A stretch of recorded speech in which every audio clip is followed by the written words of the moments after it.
Today I'm reading 1 Peter chapter 3 from the Living Bible.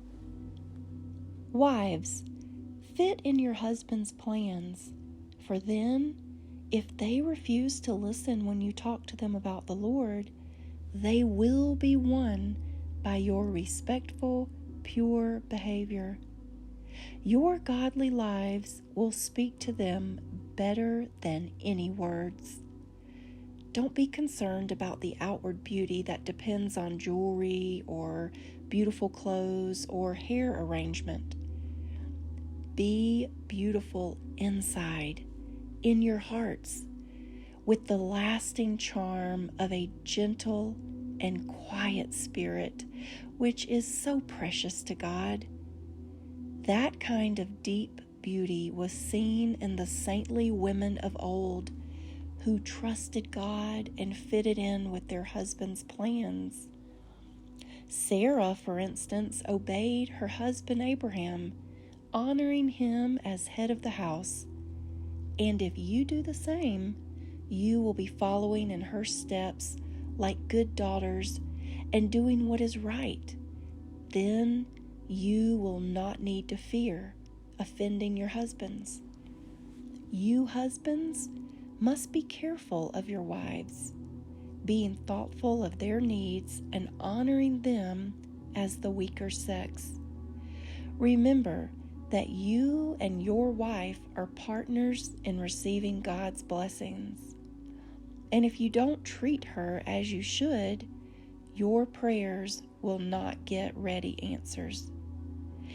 And now this word to all of you.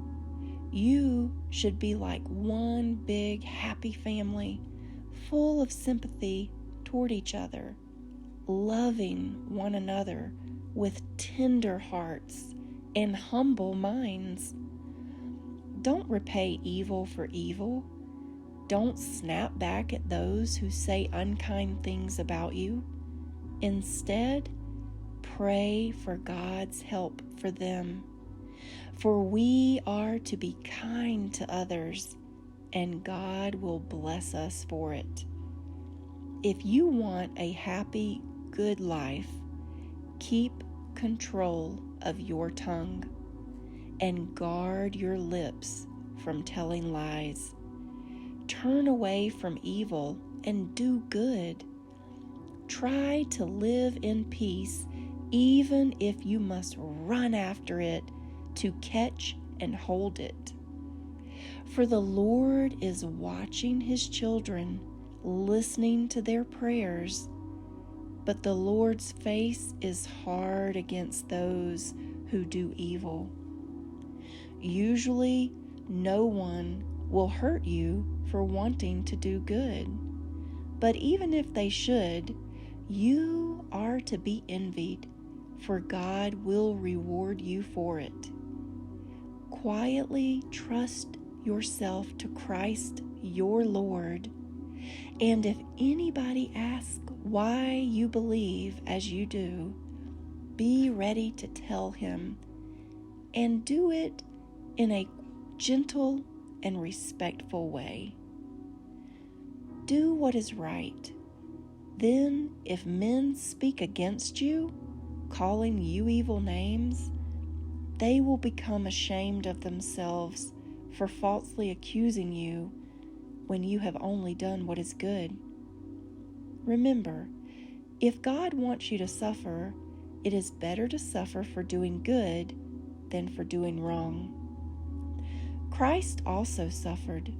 He died once for the sins of all us guilty sinners, although he himself was innocent of any sin at any time, that he might bring us safely home to God. But though his body died, his spirit lived on, and it was in the spirit that he visited the spirits in prison and preached to them, spirits of those who, long before in the days of Noah, had refused to listen to God, though he waited patiently for them while Noah was building the ark. Yet only 8 persons were saved from drowning in that terrible flood. That, by the way, is what baptism pictures for us. In baptism, we show that we have been saved from death and doom by the resurrection of Christ.